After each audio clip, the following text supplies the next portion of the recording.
Why is it that so many of us are bad at dating and treat the experience like it's a necessary evil?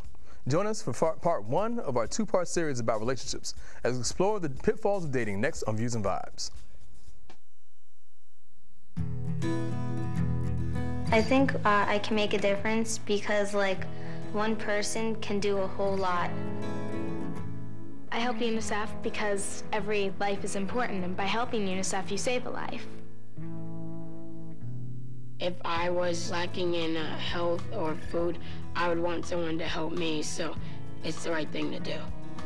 Helping UNICEF makes me feel like, oh, I was needed. It's rewarding because I know I'm helping kids have better lives around the world.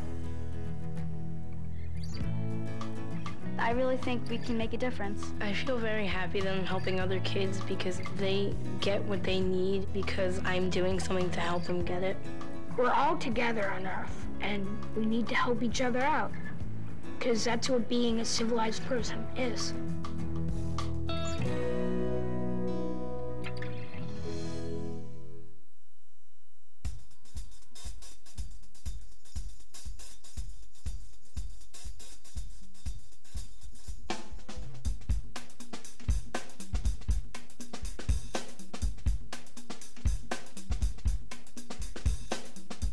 There's an old expression, everyone wants to go to heaven, but nobody wants to die. The same could be said about relationships. Everybody wants to get married, but nobody wants to date. Is it because of our attitudes towards dating that lead us to the same horrible experiences over and over again? Or do we generally just have a hard time navigating those treacherous dating waters? Well, joining us today to talk about the pitfalls of dating are relationship mentor and talk show host, Ms. Nicole Turner, host and moderator of the Love Lounge, Mr. Jamal Muhammad, see, I'm always messing that up, and author of the book, Why I Love Men, The Joys of Dating, is DC's dating diva, Ms. JJ Smith. Welcome to Views and Vibes, everybody. Glad to have you guys here. Good to be here. I'm gonna start my first question. Oh, by the way, this is the book right here, Why I Love Men, The Joys of Dating. I want to direct my first question to you, JJ. Why did you write the book, and what is your approach to dating? Okay, so I wrote the book. The key message in the book is in the subtitle, The Joys of Dating. And I wrote the book because my approach to dating is, it's really about having fun and meeting new people. And so I think and I tell a lot of women this, don't just date to find a husband, date to have fun. When you meet someone, you don't know if that person is going to be a boyfriend, spouse, business partner, or someone for your best friend. So just be open to letting the relationship evolve naturally. So whoever said dating has to end in marriage. Just have fun and enjoy the process of dating. So I wrote the book just to talk about how you can have fun dating, and it can be a fun, enjoyable experience, as you journey through your relationships. But it seems like people have such a hard time enjoying dating itself because they're looking for something, whatever it is. They're fixating on the outcome. Right, of course, exactly. Right. Yeah, and if you think of marriage as the outcome, then you're going to miss all the fun and enjoyment, and even the growth opportunities that you'll get from dating and learning about yourself and what you need in a mate and what you like about this person or didn't like about that person. And I think if you fixate on the outcome, every man you meet, you're going to be sizing him up, for the wedding and saying, getting him in the tux and trying to make that relationship get to marriage. And, most of your dating relationships are going to come to an end. And so we have to be prepared for the process of dating and just have fun. Right. Now, Jamal, you host a weekly discussion forum. And so you get to hear everybody's different perspectives about, dating, about relationships. What are some of the key things that people have a problem with when it comes to dating? What is it that they are either looking for or aren't getting out of dating that you hear about? Well, I think one of the biggest problems today is because of everything being easily accessible and so quick. Everything is 4G now, and it's kind of like we have a 4G relationship mentality too, where you have these expectations that it's got to be perfect off the jump. And just this past Tuesday, we were talking about it and how when I was younger, I used to think that I had to be the perfect man for women.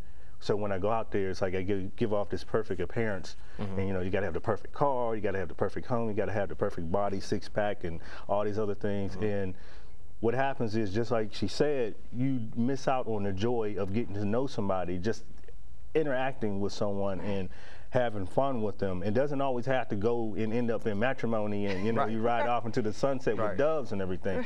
And instead, we're not showing our true selves. We're not being truly fun and enjoying and the creative people that we, you know, were put on this planet to be. So I think in this era where, you know, everything is on YouTube and Facebook and on TV, and you got all these different shows and everything, reality shows, we are comparing our everyday lives to, you know, fictional characters too much. And now it's like if a person makes one mistake, you know, or that's it. It's like, you know, he was nice, but, you know, he was unemployed right now.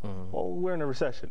You know what I mean? It's like, yo, what you gonna do? Yeah, you know? It happens. And it happened. Things like that happen. Or she, you know, she was cool, but you know, I like her hair a little bit longer. And it's like, come on, man. You know, so we're very superficial. They want everybody to fit into a certain box. Exactly. Like they have these parameters. If they don't fit within those parameters, they step outside just a little bit, they got to go. And the problem is, we don't know how to sit down and just talk anymore. That's one of the reasons why I created the discussion. You've been there. And it's like, just sit down and men and women talk to each other, hear each other's views and perspectives, and don't judge each other on it. Just listen to each other and learn from each other and enjoy it. At your events, are they actually listening to each other, or everybody coming with their own ideas and just want to get those out? They come with them. But they leave with something else. Because the way we set it up is so that, you know, most people come in, they think, oh man, you don't want me there because I'm gonna tell this and that. It's like, okay, well, come on through and tell. And then when they get there and they find out other people have different perspectives and everything, and the way we run it, it's like, well, wow, I thought the world was this way. But that's my world, you know. And I never thought about it like that. That's my favorite phrase. And that's the whole point. It's like, try to just get to know people. Have some conversation with them.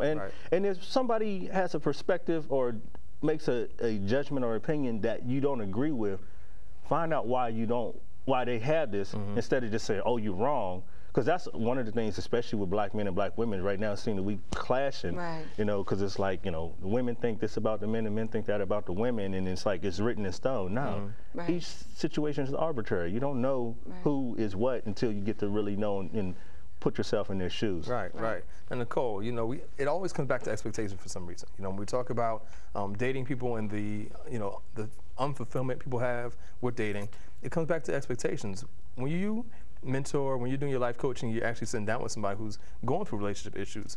What do you find their expectations are for other people? And also, what expectations do they tend to have for themselves, if any at all? Most of their expectations are really unrealistic. I tell people you're only as good as your last relationship. So a lot of people go in expecting, for most, especially women, they expect this guy to be their knight in shining armor, to make up for all the bad the other guys did. And they're very unrealistic. You know, they're not thinking, okay, I just met this guy. Not everybody you meet are you meant to have a relationship with. And just as they both touched on, you know, they bypass, you know, trying to get to know the person. And because you have all these past issues and these unrealistic expectations, you're just turned off by any little thing. I found when I'm talking to people, one person in particular told me, well, you know, I really didn't like how his pants were laying on him. You really didn't like that? Check my cuss real quick. You know, they look for something to find wrong. I think it's their defense mechanism. You know, if I find something wrong, then I'll be able to walk away from this early on and I won't be hurt. And they're not taking the time to really get to know someone. And also, when you're assessing people, they're not taking that internal assessment. They're so busy judging other people and they're not looking at themselves. Okay, there's a pattern in my relationship. That pattern is me. What is it about me that makes me attract these type of people? What is it about me that makes the same situations happen over and over again? I think some people are really afraid of looking at themselves. And that's a really big problem in relationships. You have to start within yourself first. Of course, of course. And now, you know, we have to go to break real quick, but when we come back, I want to take a closer look at these expectations people have and the mistakes that people make, you know, as they're moving into, you know, whether they're just dating or trying to move beyond just dating. So we have to take a quick break. When we come back, we'll get back into the discussion, Views and Vibes.